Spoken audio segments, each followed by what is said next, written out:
मिंबर रसूल ते बह के ते कसम चुक ते अल्लाह नू गवाह बना ते गल कर रहे हैं। ये अल्फाज मेरे नहीं है।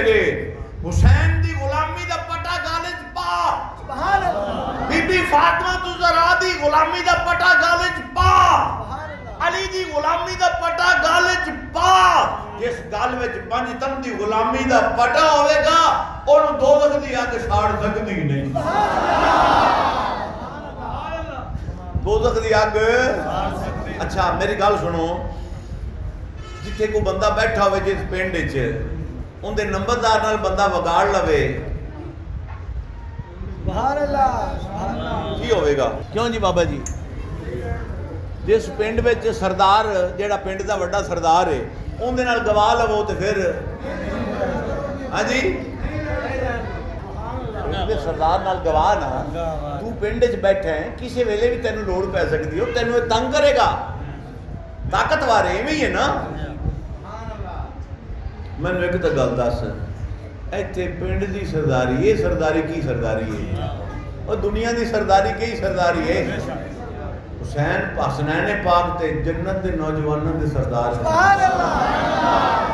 फिर तेन बना के रखनी पैगी, फिर तेन बना के रखनी पैगी। एक बंदा आ गया हज़ूर ख्वाजा खाजगा हज़रत ख्वाजा निज़ामुद्दीन औलिया महबूब इलाही की खिदमत अल्लामा साहब आगे कहते निज़ामुद्दीन औलिया तुसी भी वली ते अली भी वली, फर्क की है? तुसी भी वली, बाबा बुल्ले शाह भी वली, दाता गनबख्श अली अजहरी भी वली, ख्वाजा मोहम्मद अकबर भी वली ते मौला अली भी वली, फर्क की होया?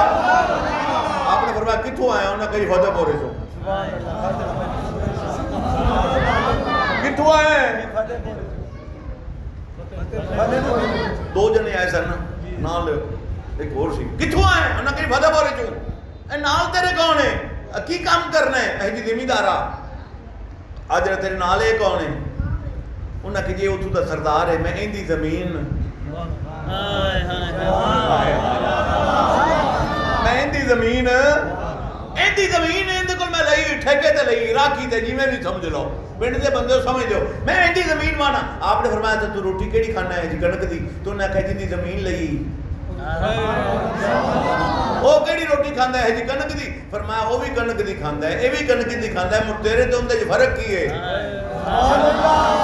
तेरे ते उंदे च फर्क की है? उन्हें कही फर्क ये है कि उनकी जमीन आपकी है, मैं उनके कोलों मंगते लई।